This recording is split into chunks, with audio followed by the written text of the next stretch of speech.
Howdy, y'all. Today is Friday, April 11th. Welcome to NASCAR Daily. I'm Jesse Punch.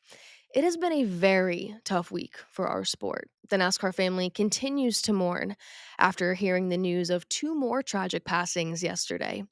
Legendary motorsports journalist Al Pierce, known for his coverage of all types of racing, notably his 56 years of covering the Daytona 500, he was widely respected by the media and teams for his approach in storytelling, and he passed away yesterday at the age of 82. Also, Hendrick Motorsports executive John Edwards passed away. John has been an integral part of Hendrick for years, an original member of the Rainbow Warriors. He was Jeff Gordon's PR representative and right hand man for decades, and currently served as the director of racing communications for Hendrick Motorsports. Both of these men will be immensely missed, and our thoughts and prayers are with all of those who are mourning the loss of their family and friend.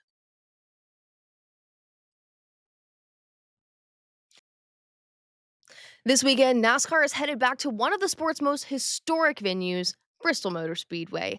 And look, you know that 11 team is cooking up something over there. Quite literally. They're coming off 2 weeks of wins and going back to a racetrack where they won this race last year.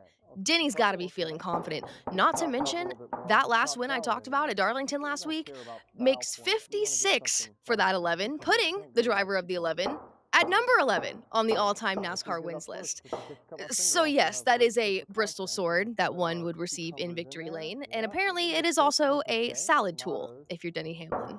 Wouldn't be surprised to see him having two of those things going. Four-time Bristol winner? Yeah, his chances are looking good this weekend.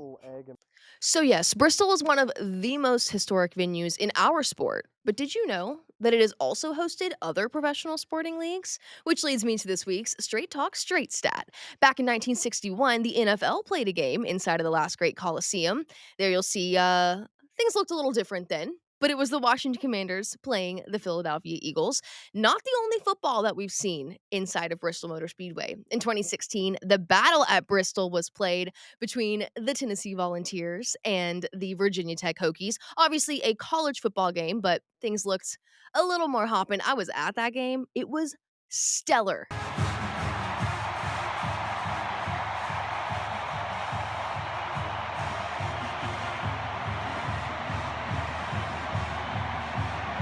Absolutely incredible environment. Go Vols, by the way.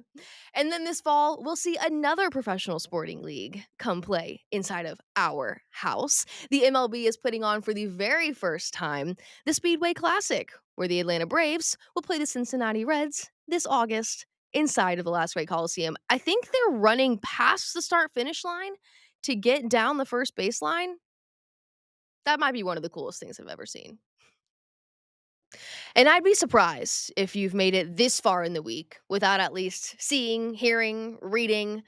It's Bristol, baby, at least once or twice. And you're definitely going to hear it at least once or twice more this weekend. But do you even know where that came from? I think it's time for a good Friday history lesson with Jay Punch. Back in 2004, Dale Earnhardt Jr. won both night races in one weekend at Bristol. He won the Xfinity race on Saturday night, and then he won the Cup Series race under the lights on Sunday night in the last great Coliseum. And he climbed out in victory lane for his first Cup Series Bristol win, and he screamed, It's Bristol, baby! and the rest is history. It's Bristol, baby. That one phrase, those three words, have become the slogan for the racetrack, the track's identity in a nutshell. And it's been picked up by fans, announcers, pretty much everybody watching a race at Bristol. It's the perfect thing to yell, especially while watching 500 laps around the last great Coliseum.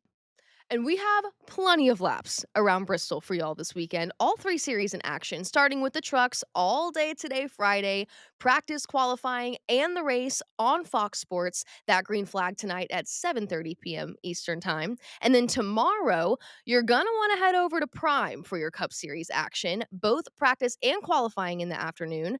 And then the CW will have that Xfinity Series race for you under the lights, 5 p.m. Eastern Time.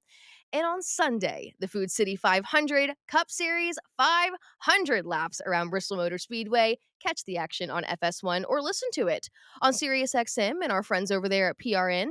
And if you want a little bit of a different view, you can watch some in car cameras on Max. Well, that's all I got for you this week. Enjoy your weekend, whether you're watching at home or from Bristol. Have some fun, be safe, and I'll be back with y'all next week on Tuesday for Social Speedway Tuesday. So be sure you're keeping up with the daily here on NASCAR's YouTube channel or as a podcast or even on NASCAR's Tubi channel. Have a great weekend. See you next week. Bye.